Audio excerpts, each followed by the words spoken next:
host JCR1216, and joining me is my co-host. Floof the cartoon. And today we have a very interesting episode, Floof. A very interesting episode indeed. We have the 35th anniversary one-shot. Hooray! We've got a classic Sonic comic again for the first time in over year and a half, I'd roughly say. The last comic to have come out was Knuckles' 30th anniversary special, and, well, in terms of classic Sonic comics anyways, what we thought was meant to be a new classic Sonic comic ended up being a surprise to our expectations when we saw that Chaotix would be a modern Sonic one-shot. So believe us when it is so nice to see classic Sonic back in a comic format. Yeah, absolutely. I agree with you. Not only that, I just like the spunk of classic Sonic. You know, modern Sonic is a little bit more, on his head, more mature. It's nice to see seeing Sonic being a little snappy and teasing. Well, anyways, let's get on with the show. Do you want to read the credits, or do you want me to do the credits, Floof, for this story? I like doing the credits. You know me. Yes, I know. Go ahead. Yeah. Sorry, folks. I'm a little bit just kind of disconnected, I'd say. But I am reconnecting right now with this all happening. And with that, we have the 35th anniversary special in the form of our wonderful team that did a great job. I really do think they did a good job. Like, this is actually like my second favorite classic Sonic comic to have come out from IDW thus far. And the fact that it even got up there is like, a miracle in of itself. So written, the comic was written by Yasmin Omar Atta, who you all may know as the writer of Sonic the Hedgehog Winter Jam, the annual 2024's For My Destiny story starring Knuckles the Echidna, and most recently, the Sonic the Hedgehog issue 87 alongside Evan Stanley, and they will be writing 88 alongside Evan Stanley when it comes out next month, as well as the Sonic Racing Crossworlds prequel that set up the storyline that is not in the games, but is in external media, because I love it when Sega does that. I don't know if that's sarcasm or not. Anywho, Yasmin did a wonderful job. I know that Yasmin is a huge classic Sonic fan. Their favorite characters are Mighty and Ray, for as long as I've come to know them as a Sonic fan. And yeah, for the first time ever, Ian Flynn is not writing a classic Sonic story. I know what with him being busy with the DC X Sonic crossover, most likely at the time of him writing it, as well as whatever projects he's currently doing for Sega and Sonic Team, I'd understand is that like some things probably couldn't happen, but I'm happy that Yasmin got a chance, and I genuinely do want Yasmin to do more classic Sonic material. I'm just getting all my thoughts out of the way. And we also have a cool relay race, once again, a multiple artist issue in the form of the first 20 issues. Oh gosh, that'd be a long classic Sonic comic. The first 20 pages drawn by Thomas Roethlisberger and colored by Yasmin Omar Atta. And then the pages 20 to 30 drawn by Mato Fonseca and colored by Reggie Graham, and then the last 10 pages drawn by Minnow Kim and colored by Reggie Graham, with letters by Ed Dukeshire, who I will always love to mention it here in this in these recordings. Ed Dukeshire deserves all the respect, since I feel like he's genuinely one of the more underrated IDW members on Sonic at the moment, with editors Riley Farmer and I hope I'm saying this right. Gosh, I really need to stop fumbling this if I ever want to meet them in person. Thea Chuk, and associate editor Bixie Matthew. I will say that now that a comic has come out with the credits, I believe I either forgot to mention this when we were talking about 87, or no. Yeah, I either forgot to mention it when we were talking about 87 at the time, or if I even remember if I even was there for the 87 recording, but I'm going to mention it now. Riley Farmer is very, very familiar with Sonic. In case you guys don't know, Riley Farmer was the former associative editor on Sonic the Hedgehog during the, I want to call it the 2022-2023 era, when David Marriott was still head editor. I know that she left the team closer around, I'd say, around the time of Phantom Riders, but now she's back.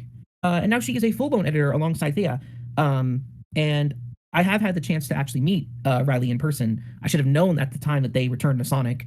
Well, actually, no, I shouldn't have known. It was a surprise to me anyways, but I'm very glad that she is back, and I do hope I get the chance to meet her again.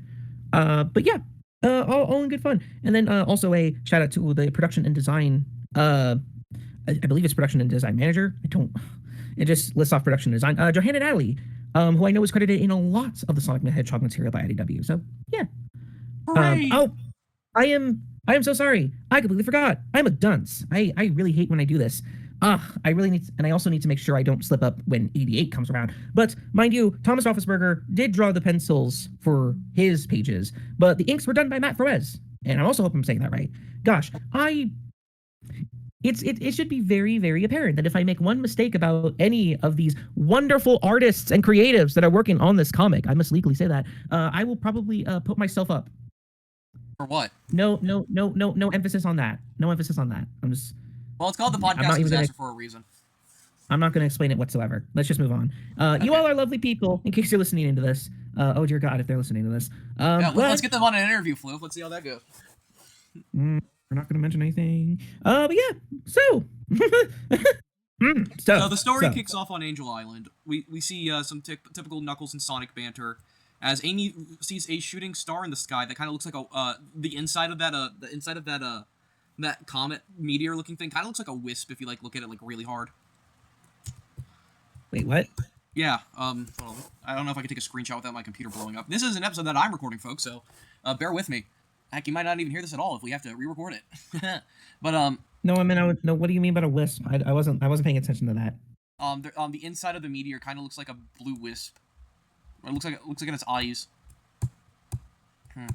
Well, anyways, we find out that the meteor has crash landed on Angel Island. Yes, that is true.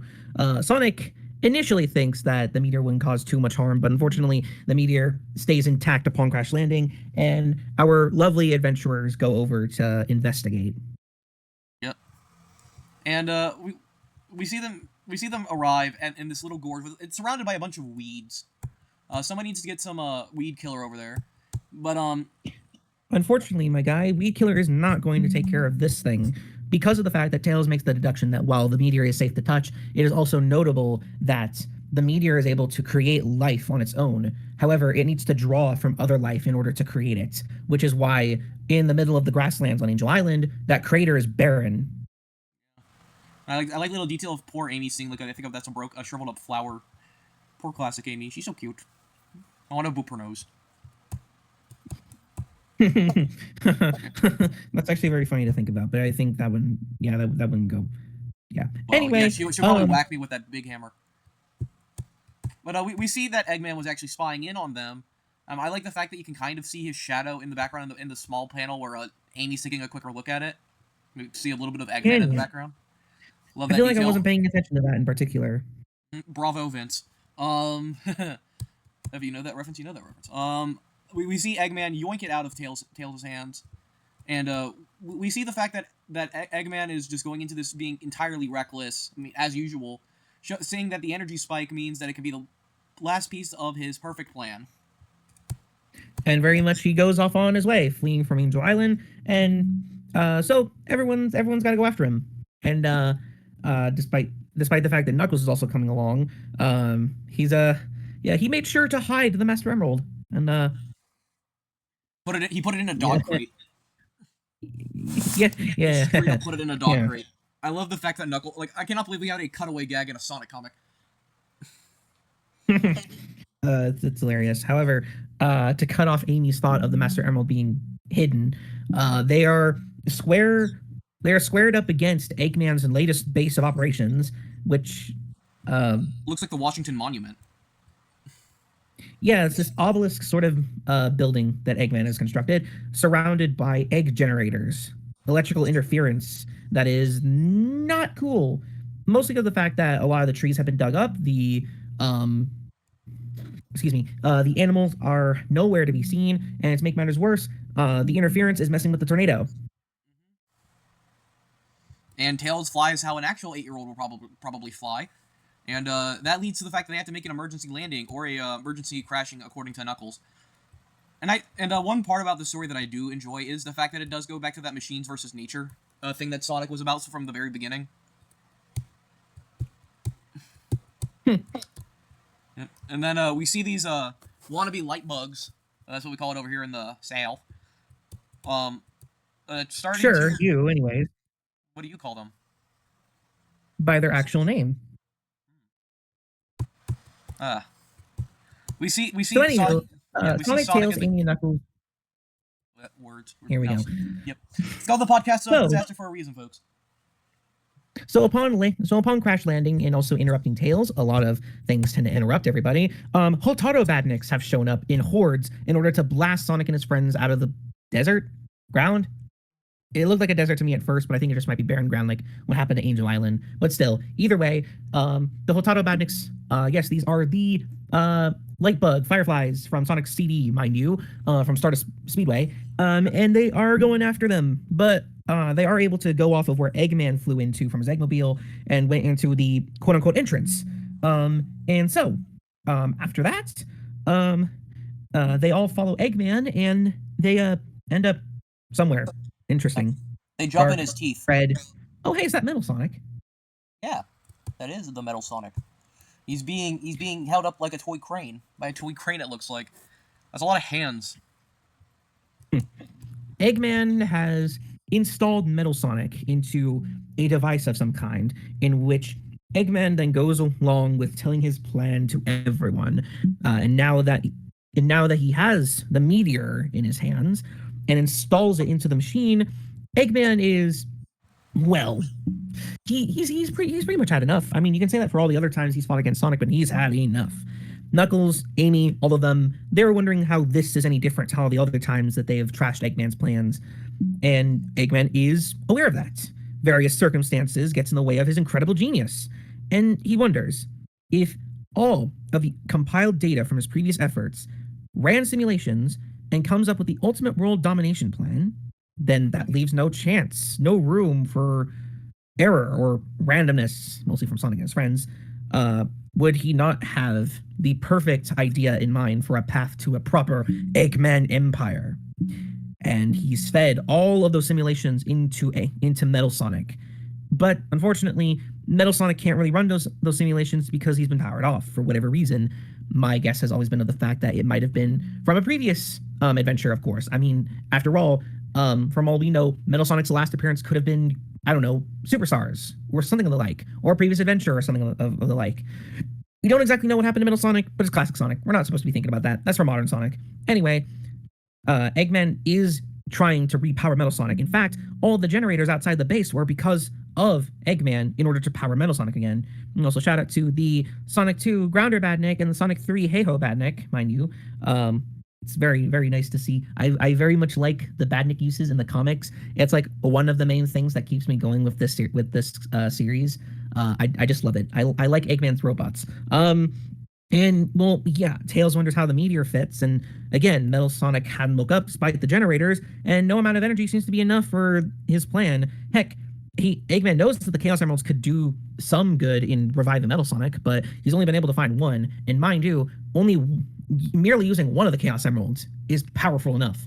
Eggman wants to go the extra mile when it comes to this reactivation of Metal Sonic, and so... He decides. Sorry for the dramatic pause. That was not supposed to happen. Actually, you know what, JCR, tell the people what happens to Metal Sonic. So Eggman tries to plug in the mysterious meteor, but it immediately just decides to go straight into Metal Sonic's gut, like me seeing a biscuit on the counter. And that wakes up Metal Sonic, and he has a bunch of vines now spreading everywhere. And we see that Eggman did not think that this would happen, as we see that he doesn't care as long as it serves his will. But we see that he is now being bested by a plant. So, Tails makes a very fast deduction that, yeah, the meteor is sentient. It has a life of its own to create life on its own. And Eggman wasn't expecting the sudden combining of this life-giving meteor into Metal Sonic, but it at least wakes him up. And so, Eggman then gets the final simulation run from Metal Sonic, the perfect plan. And to quote Metal Sonic through Eggman, if there is no life, then there is no randomness, change, or free will, no various circumstances, nothing standing in the way of my world domination. So if all living energy is redirected to the meteor via Metal Sonic, and if the Chaos Emeralds are added, the plant inside the meteor shall be the only thing left to grow on the planet. Thus the meteor shall grow exponentially, and the world shall be dominated. This plan suits both the meteor's basic desire to grow on its own life and my original directive of world domination, and so our desires have been merged. Therefore, the eradication of all life on the planet is the optimal path. And with that, Metal Sonic goes into action. It gives me a lot of vibes of some sort of media that I'm trying to remember, where it's like the host body is connected to like the big center core. I could think of a lot of different examples, but none that are coming to mind. I don't know. Either way, that was and you know, I don't like to do like quote reads a lot of the time because people should definitely have the chance to like read on their own. But like that in of itself is just too cool not to read. And yeah, Metal Sonic then goes into action, and vines that have emerged from the meteor within Metal Sonic, wrapping around the entirety of the dome that he is in, crashes right through the walls of the base and spread out into the rest of the Earth. And then in the outside world, we are then met with Mighty Ray. When was the last time Dave appeared? It's been a minute. Amy's 30th anniversary. Fudge, was that like 5 years ago? No, not 5 years ago. It was 3 years ago. 3 years ago, yeah. For the first time in 3 years, we have Mighty and Ray returning, which is a very nice sight to see. As you mentioned, the person who wrote this was a big fan of Mighty and Ray, so I'm pretty sure that they were kicking at their feet to get the goobers in the comic. Mm-hmm. So I'm gonna, and this is the part where I let you have a chance to share what Mighty and Ray are doing, because I did spend a lot of time talking about the meteor. Yeah, that's fine. But yeah, we see that Ray senses something is off. But we see that Mighty tries to comfort this as they decide to go off and do something. But that plan gets interrupted as we find out that they do in fact have a emerald on them. And yeah, that throws everything into action as Ray gets vine whipped, and starts to be carried away. But luckily, before he can get fully carried away, Mighty's able to break off the vine the same way humanity broke off vine in 2015. And we see that this comes at the cost of the 2 Chaos Emeralds that Mighty and Ray had in their possession. And then we go over to Bean, Bark, and Fang, where we see that they have a Chaos Emerald of their own. But this leads to... Correction. All 3 of them have Chaos Emeralds of their own. Oh, wow. I did not notice that originally. So yeah, they all 3 have Chaos Emeralds. Imagine Super Bean. So as Mighty... So yeah, each and everyone has a Chaos Emerald of their own that they have procured. And it certainly is interesting, and I know it a bit jarring to some people who remember the end of the Fang the Hunter series, where after the shenanigans that ensued between Fang's gang and the Hard-Boiled Heavies and acquiring the Warp Topaz, which Fang had presumably thought was an 8th Chaos Emerald, it led to Bean and Bark wanting to be pretty much done with anything that Fang wants to do, and Bark and Bean end up leaving up on their own to who knows elsewhere, and that leads on to when Fang joins up with Eggman during the North Star Islands adventure in Sonic Superstars, which is also an explanation as to why Bean and Bark were not present during that adventure. However, we do see that the 3 of them have ended up back together in some ways. However, Bean is still a bit cross with Fang, despite the fact that Bean is still calling him his old nicknames. He is a bit more blunt around Fang now, I've come to notice. Some people may not notice it, but Bean is definitely blunt towards Fang, like, and it's interesting. Like, it's a little subtle thing. I know some people aren't really happy about this because it seems like it just completely abandons Bean and Bark abandoning Fang at the end of the miniseries. But this could have been more of like a whole circumstance thing. Like, as far as I know, the vines are bringing everyone into the same spot, and for all I know, Fang, this is my guess too. Mind you, there will be a deluxe edition of the 35th anniversary special, which has behind the scenes and other interviews type sort of stuff that's coming out from Yasmin and their team. So maybe this will be about, but for all I know, Fang and the others could have been in the same spot just because Fang was looking for the Chaos Emeralds to pawn and sell off, because it's Fang we're talking about. But either way, yeah, everyone is being drawn by the meteor. Bean and Bark are dragged, and I also like how Bean still has his paddle ball, but the paddle ball is the yellow Chaos Emerald. And Fang cannot let go of the Marvelous Queen. I mean, obviously. And then we get okay, I'm gonna be honest with you all, chat, in case some of you guys are, I did kind of knew this was coming, just because I saw that the deluxe edition updated its solicitation on one of the websites that I usually follow, and I had I had a suspicion that something like this was going to happen, and thankfully, it ended up happening. Trip is back. Trip the Yay. Sungazer from Sonic Superstars. She has returned in another comic appearance, off of Knuckles' 30th, as well as her grandfather. Yep. And we find out that they now have a Chaos Emerald for some reason. And as we see, Trip's grandfather mentioned, how did this thing get here? As we've seen, the Vine is very keen on bringing all the Chaos Emeralds to the main location. As And a that Trip also gets includes captured. And that also includes anyone holding on to the Chaos Emeralds. It does not necessarily matter how or what it brings, just bring the emeralds. And also from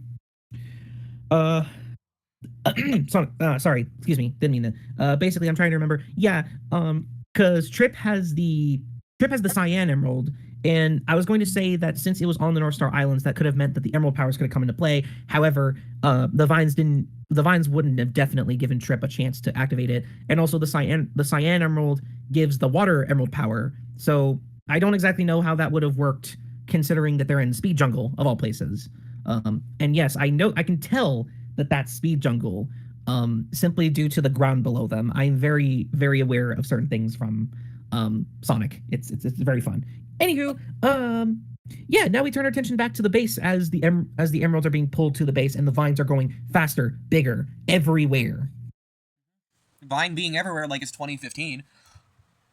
We see that Sonic is shocked by this, but Amy decides to humble Eggman immediately. As Amy points out, all life includes Eggman. And we see that his only concern is, oh, well, I guess there's no me, then there's no Eggman Empire. Yeah, because Sage hasn't been created yet. But this leads to Tails talking about how technology and nature can exist in harmony, but the reckless use of Eggman's tech for his own gain is not compatible. And we see Tails get called Foxboy. Wahahaha. In any case, the meteor has definitely had enough of anyone else in the room that isn't Metal Sonic. And so everyone gets kicked out of the dome, and while Eggman is a little bit pissed over the fact that a plant is besting him, Tails takes it upon himself to see about how this plan is going about. The percentage of the plan has hit 5%, and so Tails works fast. There are 3 power sources that are feeding electricity from the egg generators outside into the dome inside and into Metal Sonic. Destroying those power sources will cut off the surplus supply of power to Metal Sonic, and that should give anyone a chance against him and the Meteor's plant. So, Tails stays behind to check on Eggman and make sure he doesn't do anything. And after a little bit of praise from Sonic, everyone goes after the respective sources that Tails had suggested they go after. And this is the part where everyone starts to reconnect with everybody. And also, it's very symbolic of the fact that these are characters that Sonic and friends have had connections with over the years. So while Sonic is getting ambushed by Sonic 8-bit badniks, which I think is the coolest inclusion of them, I'm very happy that they've had a chance to show up. Like, I never would have thought that they've had the chance to show up. Yeah, in a classic Sonic comic even. And also so we are seeing like multiple different badniks from different games. There is a Motobug based badnik that some of you can tell is a Motobug, but it's called New Motora. There is a Penguin Bomber, and there is also a Pepe from Sonic Labyrinth, and one of the signature boss badniks, which is from Sonic Triple Trouble, called Giga Thomas Pen. And it basically spits out penguin bombers. I love it. And I know that the Pepe cameo, I know for a fact that was going to happen if I had known that Moto Fonseca was going to be on this comic. I'm going to let everyone know this, but I'm not going to say like the specific comics in particular. Basically, in case you guys are aware of the comics that Moto Fonseca draws for Sonic, he will always sneak in Pepe in all of his Sonic work somehow, whether it makes sense or not. And again, I'm not going to say which comics includes one of them, but if you see a duck badnik with a bucket and wheels or something of the like, then that was probably something drawn by Moto Fonseca. But anywho, my badnik fanboying aside, Mighty and Ray show up just in time, and Mighty takes out Giga Thomas Pen and also crashes right through the ground. Mighty really put his all into that one. And surprises Sonic even. Sonic wasn't paying attention to the badniks behind him, and he surely wasn't paying attention to Mighty crashing from above. And so they all fall to the floor. Oh, is that what you're calling it? Yeah. Yeah, and another thing I want to point out, I like the little classic sketch hogs that are around when they split up. Oh yeah, that is also something cute we need to mention. The Sketchhog style that shows up. That's very cute. Shout out to Sketchhog Amy. But anywho, Mighty and Ray reunite with Sonic after crashing to the floor, and thankfully, the destruction of Giga Thomas Penn crashes right through the power source because the power source was thought to be at the end of the hallway that Sonic was going through in the chamber. However, it was right below them this whole time. So thanks, Mighty. And so after a little bit of catching up from Sonic, Mighty and Ray tag along with him. The plan has reached 20%. We focus on Amy now, who is going up to the second source, and she's wondering how her Pico Pico hammer is going to take this thing out. It is a strong hammer, but mind you, it really depends on the material that Eggman uses. I mean, look at the boss also, However, also that this is a classic Amy, not modern Amy, so she's probably not as strong. Stronger and stronger. I mean, if Knuckles' 30th is anything to go off of, it really depends on her, though. However, Amy does get in a simple surprise by the fact that Fang, Bean, and Bark are here. And Bean has a whole surplus of bombs that he was going to drop. And I think the plan was that's exactly what the plan was supposed to be. Bean tosses the bombs into the air and they fall right on top of them to break the vines. And thankfully, one of the bombs that Beam drops ends up being perfect for Amy to throw right at the power source. And I noticed that, again, this is the whole thing with the fact that I really do not think that Fang and his gang are back together in a way, folks, just because of the fact that Bean very much disobeys Fang. Like, Bean is so done with Fang, and Fang looks just so upset. It's so funny. Looks like a sad puppy. Bark is still shy around Amy, even after she saved them from the bomb blast, and Fang proclaims that all the emeralds that are being stolen are his, and Bean scolds him for that, and it's just, it's just utter chaos. Yeah, as we see, the generator got bombed harder than the live-action Moana at the box office.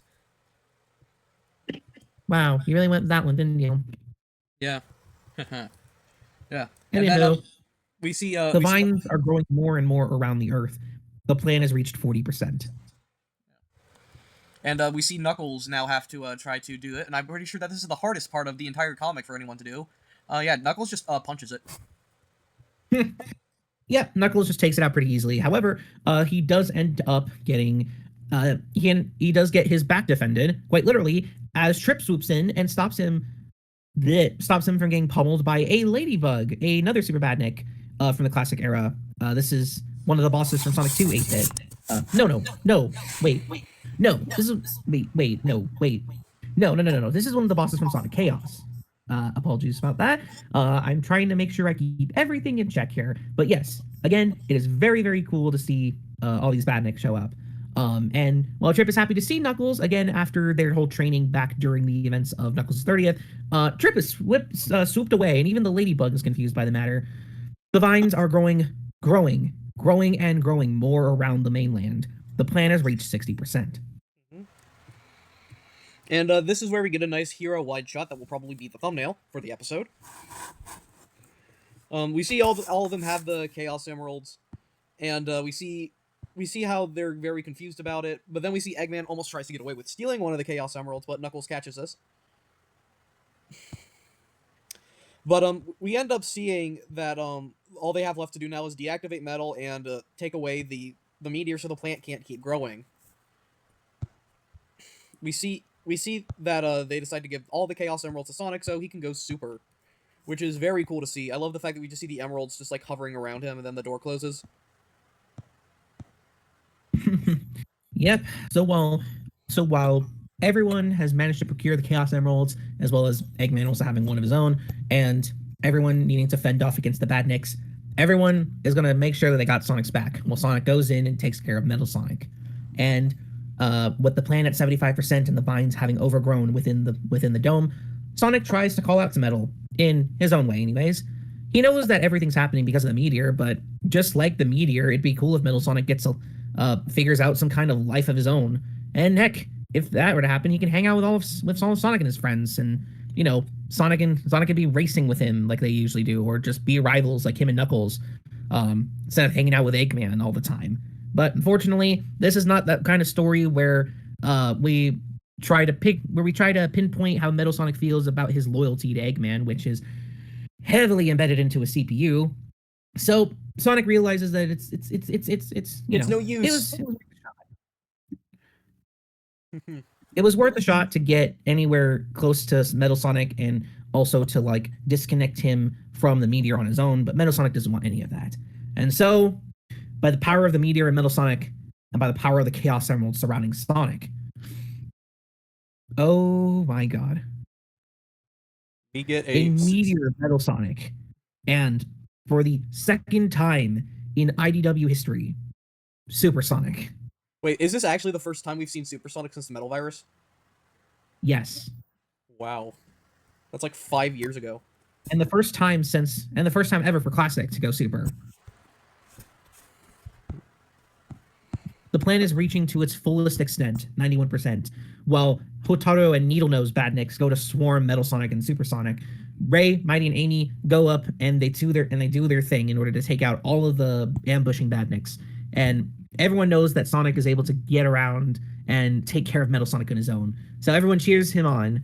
That is until the vines are completely taking the base down with it. And even Bean is noticing all of the crumble sounds. Like this is one of those things I love about Bean. Anywho, unfortunately, yeah, things aren't looking good. So everyone has to hang on to whatever vines are not entirely attached to the base. And even so, Knuckles even gives his own little support over to Sonic. And so things end up colliding, quite literally. Supersonic and Meteor Metal Sonic, I'm calling it Meteor Metal Sonic for now until we get a proper confirmation from the deluxe edition, as the two are fighting, and it comes around to which of them will last. It really does come down to which one of them will last the longest. And unfortunately, that answer is already given to us as the meteor's glass shell starts to break.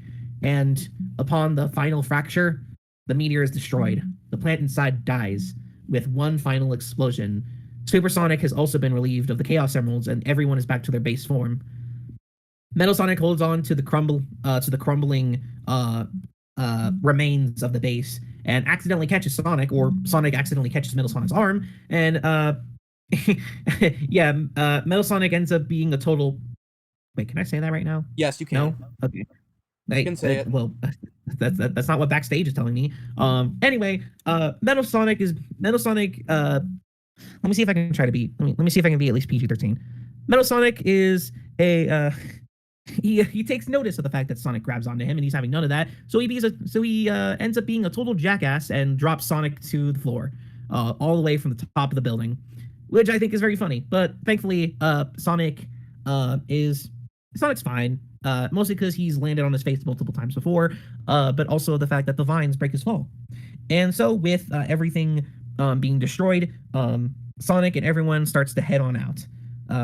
And also more importantly, how interesting is that all of the life that the meteor had drained from the Earth ends up becoming regrown. Everything is replenished as everything goes back to the way it once was before the meteor started ruining everything. The shards of the meteor fall all across the Earth, and everything regrows. It's pretty to look at. It really is. And yeah, it kind of reminds me of CD's ending. Destroyed. Yeah, the base is destroyed. Eggman's angry. He can't believe that whole plan it's fallen apart on him, and he has to go back to square one once again. And one of the shards of the meteor is still left inside of Metal Sonic in the place where it was on his turbine. And with one glaring Metal Sonic look, he lets go of that particular shard that was inside of him. Still, some people can definitely interpret it in a different way, but it's like, I do feel like it's like that's kind of in reflection to what Sonic was saying. Metal Sonic is free of the meteor now. He can have a life free of all those vines and all the overgrowth. But it's still Metal Sonic at the end of the day, and he simply goes back to Eggman. And off they go, off in such mysterious ways. And so with everyone having landed back at Angel Island, everyone is now watching all the meteor shards fall, as if it were like stars in the sky. And Ray wants everyone to make a wish. Mighty knows that they're not stars, but Ray wants everyone to have a nice peaceful moment together after the exciting adventure they've had. And Bark reluctantly agrees to it. Fang is not having it. However, Bean nags on Fang for the fact that they wouldn't have gotten out of the base hadn't it not been for Sonic and his friends, as well. Yeah. And Yeah, it just Yeah, leads no, to a nice wholesome moment. As we see Bean stick out his tongue and a plant starts to grow on his tongue. That has to hurt like a bitch. Like yeah, we can't go anywhere around here. imagine waking up and you have a plant growing inside your tongue. Mhm. Yeah, but I love how cute this entire scene is. It is cute, and it's also nice to see everyone together, like everyone. You know, it really like to some people it really could feel like this is like the part 2 of the 30th anniversary special when we got Seasons of Chaos, but particularly it is also just nice to just just see how far everyone's come since then, since 5 years ago, and yeah. And also the fact is, like, yeah, as pointed out by Bean, the Marvelous Queen is busted, so there's no way that they're able to get anywhere on their own. And I mean, heck, yeah, there was no way they were, because the Marvelous Queen's busted. There was no way Bean, Bark, or Fang were going to get anywhere. And I also know the absence of Bean and Bark's sidecars that Fang had gotten for them, so that's unfortunate. Oh well. And yeah, everyone looks on to the little sparkles from the meteor. Sonic holds on to one, and he makes his wish. Trip wants to know exactly what he wished for, but nah. Sonic, tells her it's a secret. Amy is, she wants to know, but it's like, Sonic then turns it into a joke against Knuckles. It's like, yeah, his wish is probably boring. Knuckles rebuttals him, and then Sonic's all like, why don't you share it with your best friend? Because that's the whole joke that Sonic's been telling Knuckles all day. It's like, how many, like, we're not best friends. And everyone just kind of has their fun moment. Amy and Tails, Sonic and Knuckles, Trip, Mighty and Ray. Bean is growing flowers out of his mouth. Bean let it be like a snowflake moment, and one of the sparkles grew a sprout from his tongue, and now flowers are going out of his mouth. And Fang is just, yeah. You can turn that into everyone is just having a nice moment. Yeah, and that's yeah, everyone's just having a nice moment over on Angel Island, and that's that. That is the 35th anniversary comic, and I had a fun time with it. I believe everyone had a fun time with it. Mm-hmm. Yeah, I believe that this was probably the best classic Sonic story we've had. I think you said that it was your second favorite. It's my second favorite. My first favorite is still Tails' 30th, just because I am such a shill for anything Sonic 3D Blast related. Like, that comic just means the whole world to me. But this one comes at a very close second because I really do like the story. It was fun. It was cute. Everything was just, yeah. Everything was just, it was very chill. wholesome. It was chill. Yeah. Yeah. I do hope we get more classic Sonic stuff in the future. It was nice to see them return. I don't know when we're going to get another classic comic. Probably not going to be until probably the next classic game, or I don't know. Maybe Sonic's maybe Tails' 40th. I mean 35th. Tails isn't 40th. No, I'm going to be honest. Considering the nature of how things are going with the comics and everything now that we've reached a 35th comic, I would genuinely be surprised if we do end up getting a 25th, but a 35th for any of the other characters, but I don't really think that's going to happen, to be honest. I think what IDW will do is that it will probably stick with just the 30th anniversaries, and that's probably about it. Because I really don't know. When we get there. No, I really do think it's just going to just stay at the 30th anniversary specials. Because I really don't know what else they could. I just don't think that they're going to go from, let's do 35th anniversaries and 40th anniversaries, and it's like I don't think they're going to do that. I don't think so. I'd be surprised if they do, but I just don't think so. Again, it's a matter of fact if they did, but I just do genuinely think we're going to stick with 30th. Heck, I don't exactly know what they could do for more 30th anniversaries. I know someone over on the Supersonic Monthly Q&A column by IDW and Aped Comics. I know that someone had asked if Big was getting a 30th anniversary special anytime soon. And I mean, heck, what is it? We're currently on the 30th anniversary of Sonic the Fighters, I believe, right? Yeah. Yeah. That's and we have the 35th anniversary special, but it's like, people could have hoped for something for Bean or Bark or heck, even Honey, even though that's a slippery slope, according to Ian. But it really comes down as to what they plan to do. And I know that, IDW responded saying that they don't really have plans for a 30th for Big. And yeah, I just don't know. I really don't know. It's just some things I don't really want to think about right now, and it'll come around later when it gets announced. I mean, Yeah. for me specifically, I'm more wondering if there's even going to be an annual this year, or if the 35th anniversary is taking that spot. I guess we will Probably not. find out.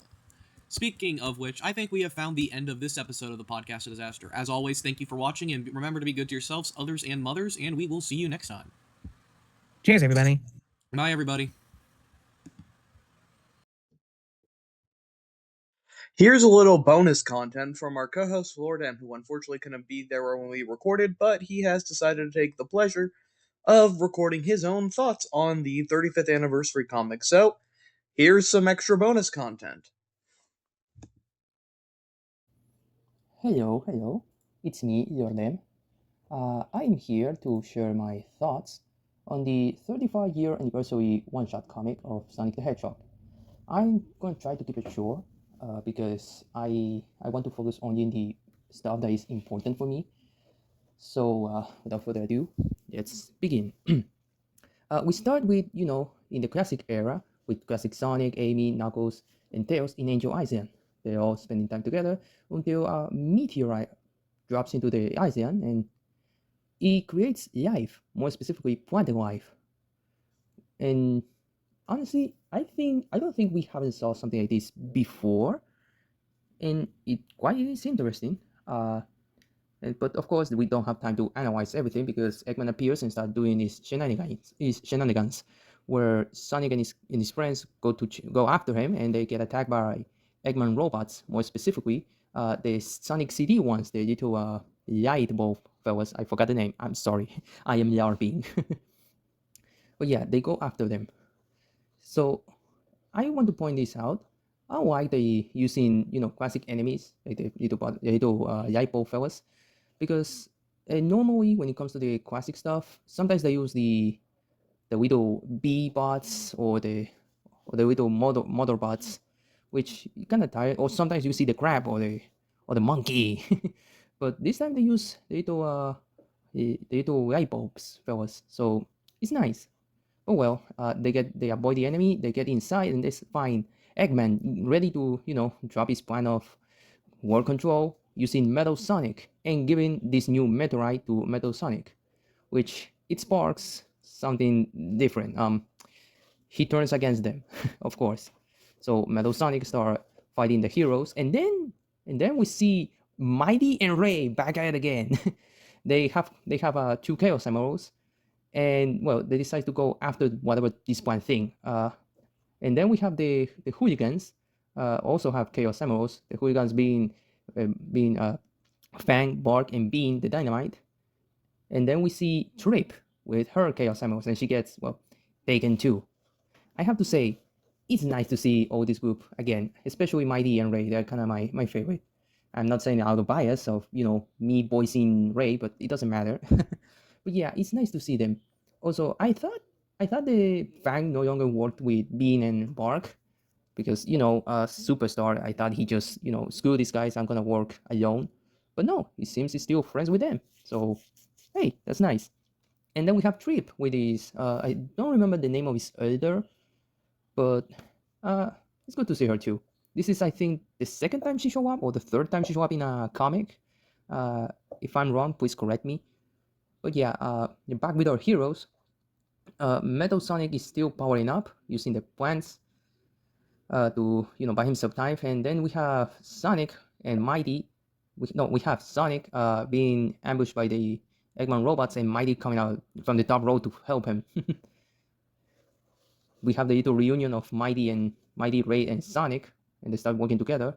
Then we have Amy encountering the hooligans, with Bark also appearing and helping Amy from beans and bombs. Like, sure, drop bombs in the current situation you are being. Frank has all the right to be angry at him. But yeah, she reunites with the hooligans and they all work together and into stopping these generators. And then we have Knuckles encountering Trip, which I find this curious. I thought Trip's helmet was supposed to be like almost indestructible or something like that. But then in the next panel when everyone is reunited, it's bent. Which I have to ask, it's either it was retcon that being indestructible, or it was specifically say being durable, and the impacts of these plants are very very strong. Which, my God, Trip, you you save yourself with that. But anyways, Sonic start powering up with the Chaos Emeralds and meets Metal Sonic, where there he turns Super Sonic.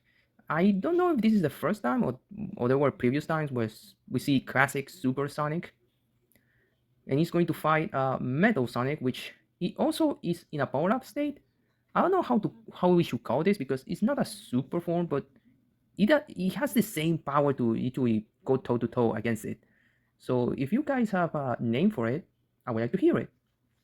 But yeah, then we have in the ground we have Ray, Trip, Fang, Bean, Mighty, Bark, Knuckles, Tails, and Amy working together to destroy a few Eggman robots, and also trying to escape from the place.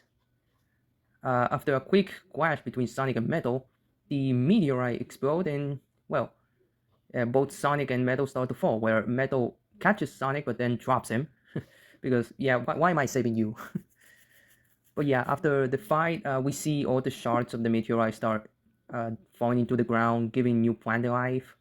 Then we have Metal and Eggman running away, like always, and, well, everyone reunited. They all leave and start to celebrate.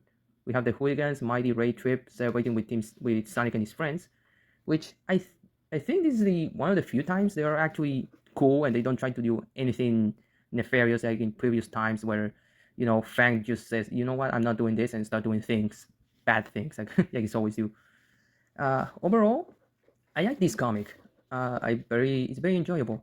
Sorry if I don't show more emotion, but I've been reading this like 2 times, so I can say this stuff. It's good to see Mighty, Ray, and Trip together, which I think this is the first time we see these 3 in the same comic. I know a few shippers in the community. We're going to go crazy with a Mighty X Trip or Ray X Trip. yeah, better send me some of that art. But yeah, I really enjoy this comic, and I hope to see more of the classic era in the future. I'm Jordan, and I hope you enjoy these silly afterthoughts from my part. Bye. A new segment we've been doing on the podcast of Disaster is called Community Thoughts. They've been in for a couple of episodes now, but I wanted to talk about it. If you join our Discord server, which you can find on our Twitter, or the podcast of Disaster, you get to tell your own thoughts about certain episodes. Well, the episode topic, that is. And if you want to become a co-host, join the server and ask. The podcast of Disaster is a free place to become a co-host. As always, thank you for watching, and we will see you next time.